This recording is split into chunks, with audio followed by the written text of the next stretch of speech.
Ξεκινάμε παρέα με τη Μέλη για μια επίσκεψη στα Μεντίζενες. Εμπιστεύομαι τη Μέλη στη Φωτεινή, της δίνω ένα χαδάκι τελευταίο και φύγαμε. Βολεύουμε στα Μεντί, αλλά δεν αρκεί πολύ. Έρχεται ειδικός και με οδηγεί στην καμπίνα εφαρμογής.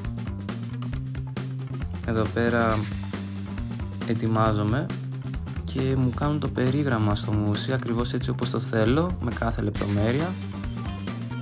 Ελέγχω ότι πάνε όλα καλά και συνεχίζουμε.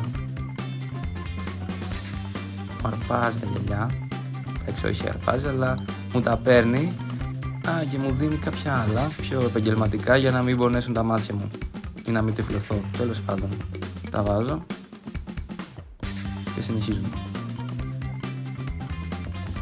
Εδώ βλέπουμε ότι το μηχάνημα ξεκινάει, αλλά δεν νιώθω τίποτα χάρη στο σύστημα ψήξης που παγώνει την περιοχή και δεν πονάς καθόλου. Έχει επίσης και τεχνολογία θύλακα-θύλακα που δουλεύει με ακρίβεια σε μικρές περιοχές, ενώ η σάρωση καλύπτει γρήγορα μεγαλύτερες επιφάνειες, δηλαδή και λεπτομέρεια και ταχύτητα.